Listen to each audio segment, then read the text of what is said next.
Right, ఇక రాజమండ్రిలో ప్రస్తుతం మహాశివరాత్రి వేడుకలు ఎలా జరుగుతున్నాయి మా ప్రతినిధి రాజేష్ అందిస్తారు. రాజేష్, చెప్పండి, ప్రస్తుతం అక్కడ మహాశివరాత్రికి సంబంధించిన ఏర్పాట్లు ఎలా చేశారు ఆలయాల్లో?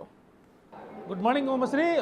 ఉమ్మడి తూర్పుగోదావరి జిల్లాలో ప్రముఖ శైవక్షేత్రాలన్నీ కూడా భక్తులతో కిటకిటలాడుతున్నాయని చెప్పాలి. ఈరోజు తెల్లవారుజాము 1 గంట 2 గంటల నుంచే కూడా అన్ని శివాలయాల్లోనూ కూడా శివభక్తులు పోటెత్తున్నారని చెప్పాలి. ముఖ్యంగా గోదావరి తీరం వెంబడి ఉన్న శివక్షేత్రాలన్నీ కూడా హరహర మహాదేవ శంభో శంకర్ అనే నినాదంతో మారుమోగుతున్నాయని చెప్పాలి. ప్రస్తుతం మనం కోనసీమ జిల్లా ద్రాక్షారామం ఆలయం వద్ద ఉన్నాం. ఇక్కడ ఈరోజు తెల్లవారుజాము నుంచి కూడా భక్తులు పెద్ద ఎత్తున పోటెత్తారు. అయితే దానికి సంబంధించి అధికారులు కూడా వాళ్ళకి ప్రత్యేకమైన బారికేడ్లు ఏర్పాటు చేశారు. అలాగే భక్తులు రాకపోకలు ఇబ్బందులు లేకుండా దేవాదాయ శాఖ తగు సర్వీసులు అయితే ఏర్పాటు చేసింది. భక్తులు రద్దీ పట్టి వీలైతే భారీ క్యూ లైన్లను పొడిగించుకుంటూ ఎటువంటి ఇబ్బంది లేకుండా భక్తులు సాఫీగా దర్శనం చేసుకునే విధంగా కొనసాగిస్తున్నారు. ముఖ్యంగా దర్శనం చూసుకుంటే 10 రూపాయల దర్శనం, 50 రూపాయలు, దాంతోపాటు ఉచిత దర్శనం కూడా ఎటువంటి ఇబ్బంది లేకుండా ఉండేందుకు ఆయా క్షేత్రాల్లో మొత్తం అంతా కూడా భక్తులకు ఇబ్బంది లేకుండా దేవాదాయ శాఖ అధికారులు ప్రత్యేకమైన కార్యక్రమాలు చేపట్టారని చెప్పుకోవచ్చు. ఎక్కడికెక్కడ వాలంటీర్లు కూడా శైవక్షేత్రాల్లో ఉన్న భక్తుల రద్దీ దృష్ట్యా కొంతమంది వాలంటీర్లు ఉచితంగా సేవ చేసేందుకు వాళ్ళు వచ్చారు. ప్రస్తుతం మనతో ఇక్కడ ద్రాక్షారామం సంబంధించి ప్రధాన అర్చకులు మనతో ఉన్నారు. ఆయన అడిగి మరిన్ని వివరాలు తెలుసుకునే ప్రయత్నం చేద్దాం. స్వామి, చెప్పండి, ద్రాక్షారామం టెంపుల్కి సంబంధించి ఈ శివుని యొక్క ప్రత్యేకత ఏంటి? ఇక్కడ పూజలు ఎలా జరుగుతాయి? త్రిలింగాల్లో చాలా విశేష క్షేత్రం. శ్రీశైలము, కాళహస్తి, ద్రాక్షారామం చాలా విశేష క్షేత్రం. పంచారామంలో ఒకటిది. అమరావతి, సామలకోట, ద్రాక్షారామ పాలకుల భవనం ఈ పంచారామ క్షేత్రం ఇది. ఈ స్వామి చాలా ఇదైనటువంటి స్వామి. కాశీ వెళ్ళకపోయినట్టుకు వస్తే కాశీ వెళ్ళలేదు. దక్షిణ కాశీ ద్రాక్షారామగా చెప్తారు. అందులో మహాశివరాత్రి మహాపుణ్యం ఇవాళ. ఇక్కడ అభిషేకం చేసిన స్వామిని చూసిన 1 యజ్ఞం ఫలం లభ్యక్తన్నాడు. 1 యజ్ఞాలు చేసిన ఫలితం వస్తుంది. కాబట్టి ఇక్కడ ఈసారి స్వామి చాలా విశేషమైన స్వామిగా చెప్తూ ఉంటారు. అలాగే మాణిక్యామ అమ్మవారు భారతదేశంలో 18 పీఠాల్లో 12వ పీఠం. భారతదేశంలోనే 18 పీఠాల్లో 12వ పీఠం. 18 పీఠాలు, అందులో 12వ పీఠం. ఆదిపరాశక్తి అంబికాత్రిలో శ్రీశైలం భ్రమరాంబిక, కాళహస్తి జ్ఞాన బసురాంబ ఇక్కడ మాణిక్యామ్మకి చెబుతారు. ఇచ్ఛాశక్తి, జ్ఞానశక్తి, క్రియాశక్తి అమ్మవారు. అమ్మవారి యంత్రమే ఉంటారు శ్రీకంత్రం మీద. అమ్మవారు పూజ చేస్తే విశేష ఫలితం వస్తుందన్నమాట. ప్రత్యేకించి ద్రాక్షారామం సంబంధించి స్వామివారు చాలా ఎత్తుగా ఉంటారు. అంటే ఆయన్ని డైరెక్ట్గా చూడగలమంటారా ఏంటి? కింద నుంచి చూడాలి, కానీ పైన రెండు భాగాలుగా చూడాలి. ఆయన కింద పైన కూడా చూడాలి స్వామివారిని. 14 లింగం ఇది. అమరావతి, సామలకోట, ద్రాక్షారామం 14 లింగాలు. ఈ కింద పైన కూడా చూడాలన్నమాట. పైన అభిషేకం చేస్తారు, కింద భాగం కూడా చూడాలి.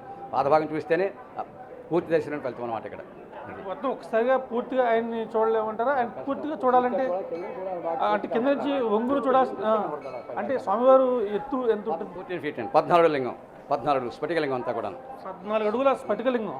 సో ఈ క్షేత్రానికి సంబంధించి ప్రత్యేకత చెప్పండి స్వామి. దక్ష యజ్ఞం చేసేట దక్షశారామ, దక్షారామ అంటారు దీన్ని. దానికి దక్షవాటిక, ద్రాక్షారామ.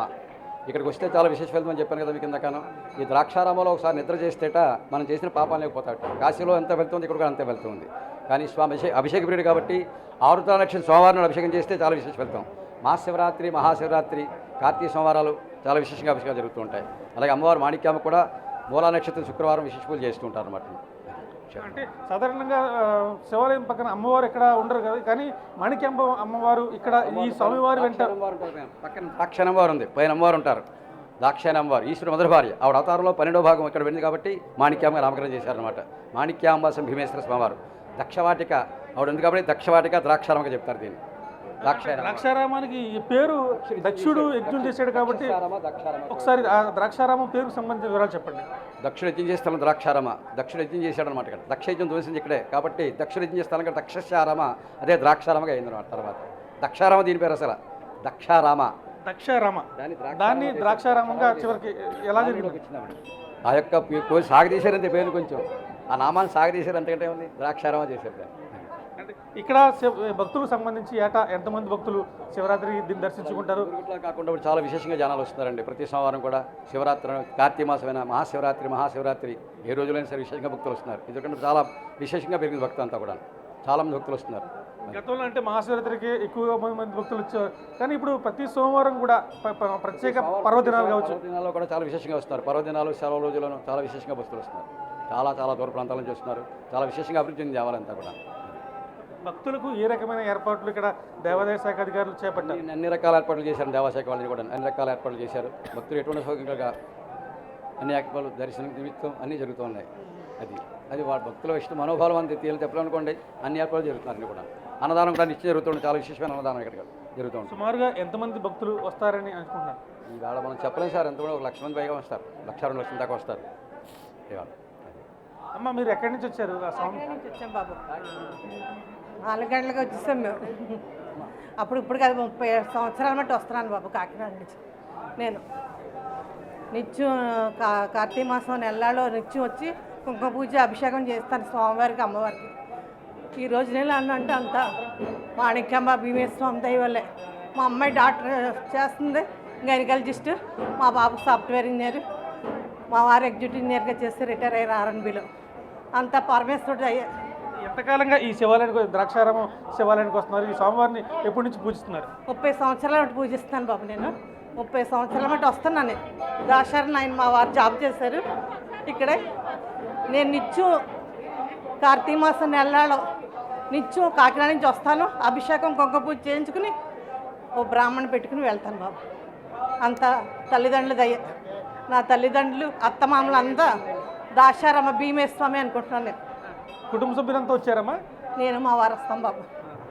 ఇది మొత్తం మీద చూసుకుంటే ద్రాక్షారామం శివాలయం విశిష్ట చెప్పలేంది, మాటలకు అందంది కూడా. ఇది మొత్తం మీద చూసుకుంటే ద్రాక్షారామం యొక్క చరిత్ర అయితే దక్షుడు యజ్ఞం చేశాడు ఇక్కడ. సో దానివల్ల ఇక్కడికి ముందు దక్షరామం అనే పేరుంది. తర్వాత క్రమంలో చూసుకుంటే ద్రాక్షారామంగా పేరొందింది. భక్తుల